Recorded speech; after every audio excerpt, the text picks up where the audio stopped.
It's a way of the Mr. Quickie, oh yeah. I'm just not a fan of cancel culture. This is not to say that sometimes people shouldn't be canceled, but they are few. Hitler, al-Bashir, bin Laden, and of course Celine Dion.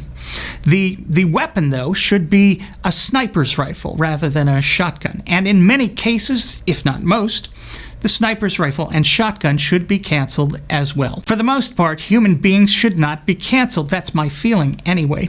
Canceling is for trips, restaurant reservations, your cell service, and Harvey Weinstein, all things which are clearly not human. The irony of cancel culture is that the people who created it, embraced it, and wielded it with great power are now the ones screaming about it the most. Like the thing they created, embraced, and wielded is a terrible, horrible thing in which no one should be engaged. Why are they crying about it now?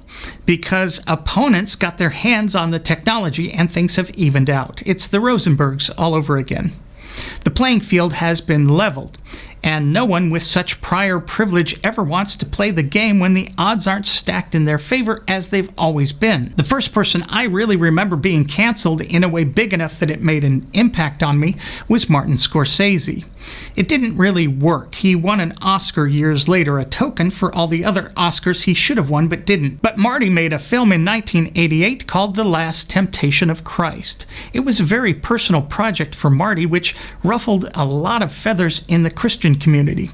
For them, they owned the rights to that narrative, and no one else was allowed another point of view.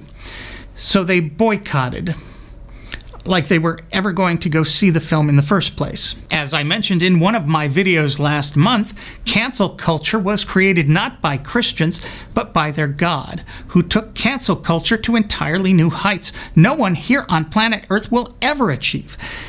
Though, sadly, you can bet some really good money on still more trying. The guy literally canceled everyone on Earth but 8 people with the flood.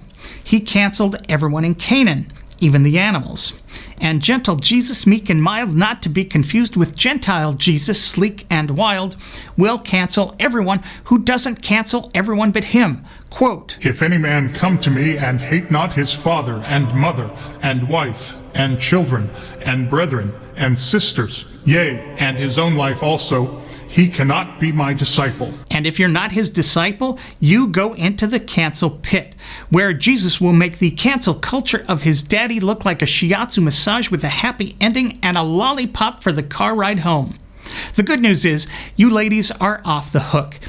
He clearly said any man. If you need a reason not to engage in cancel culture, look no farther. Although if you're going to cancel anyone, the being who birthed this stupid idea is a pretty good place to start. Just start, I don't know, loving your folks, your wife, your children, brethren, sisterin, etc. Nothing pisses him off like opposing his hateful ideas. And if you're worried about the cancel pit, fear not. I have it on reliable sources that you eventually get used to it. Once again, I'm me. Thanks for watching.